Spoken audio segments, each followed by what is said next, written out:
नमस्कार, सादर प्रणाम। मैं डॉक्टर ओपी मिश्रा, द संकेत लाइव से। आज हम बात करेंगे हिंदुस्तान यानी भारत के ही एक राज्य मणिपुर के बारे में। वही मणिपुर जो एक लंबे अरसे से जल रहा है, रुक रुक कर जल रहा है, धू धू कर जल रहा है, लेकिन सत्ता प्रतिष्ठान की ऊंची कुर्सियों पर बैठे लोगों को शायद परवाह नहीं। हालत क्या हो गई है कि गवर्नर साहब को वहां भाग के आसाम चले आए। तभी तो मैं पूछ रहा हूं कि आखिर ये आग कब बुझेगी? कब बुझेगी ये आग? कब बुझेगी मणिपुर की आग? क्या अजीब इत्तेफाक है कि सत्ता प्रतिष्ठान से जुड़े लोग दिल्ली के एलजी से मिलकर राष्ट्रपति शासन लगाए जाने की मांग दिल्ली में करते हैं और संविधान का हवाला देते हैं कि संविधान की हत्या हो रही है क्योंकि मुख्यमंत्री जो है जेल में। लेकिन मणिपुर के मामले में खामोश है, जैसे मणिपुर इस देश का अंग ही नहीं है। ये इत्तेफाक नहीं तो और क्या है कि पश्चिम बंगाल में राष्ट्रपति शासन लगाए जाने के लिए वहां के राज्यपाल से कहा जा रहा है कि सरकार के बारे में रिपोर्ट भेजें, लेकिन मणिपुर के मसले पर केंद्रीय नेतृत्व खामोश, निद्रा में है। खामोशी के साथ जलते हुए मणिपुर को देख रहा है। आखिर मणिपुर में कानून व्यवस्था की जिम्मेदारी किसकी है? क्यों नहीं सरकार को बर्खास्त किया जा रहा है? क्यों नहीं नाकारा तथा असंवेदनशील मुख्यमंत्री को हटाया जा रहा है? आखिर क्यों? इन सवालों के जवाब कौन देगा?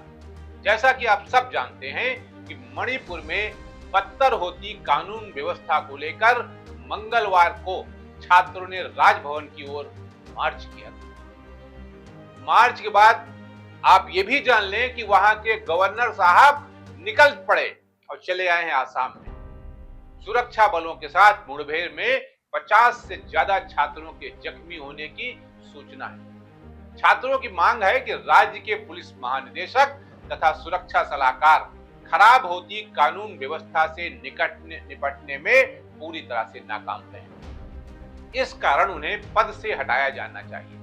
ये भी जान लें कि प्रदर्शन के मद्देनजर इम्फाल पूर्व और इम्फाल पश्चिम जिलों में अनिश्चितकालीन कर्फ्यू लगा दिया गया। इंटरनेट सेवाओं को 5 दिन के लिए सस्पेंड कर दिया गया।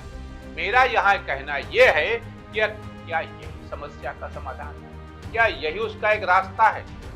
दूसरी तरफ पता चला है कि मणिपुर के मुख्यमंत्री एन बीरेन सिंह ने राज्यपाल एल आचार्य से मुलाकात करके केंद्र से राज्य की अखंडता की रक्षा के लिए कदम उठाने की अपील की है।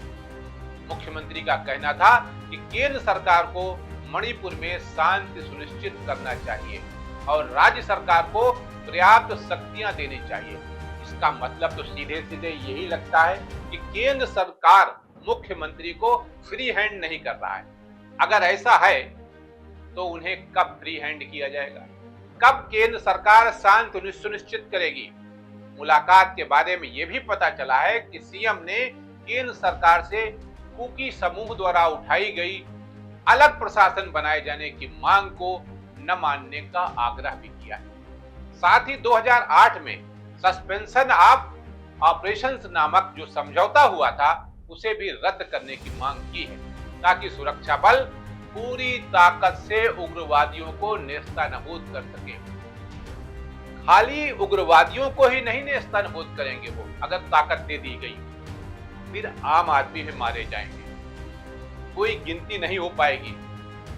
इस तरह मणिपुर के मुख्यमंत्री एन बीरेन सिंह ने गेंद को केंद्र के पाले में फेंक दिया है। लेकिन मुख्यमंत्री को यह भी समझना चाहिए कि इतिहास उनसे भी तटस्थ रहने का कारण पूछेगा और यह भी पूछेगा कि उनके अंदर नैतिकता नाम की भी कोई चीज है या वे हार्टलेस, इमोशनलेस है।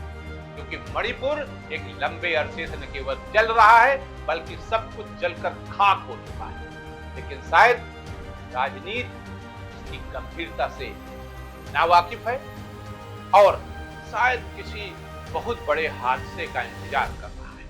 मेरे को तो यही लगता है। नमस्कार, सादर प्रणाम।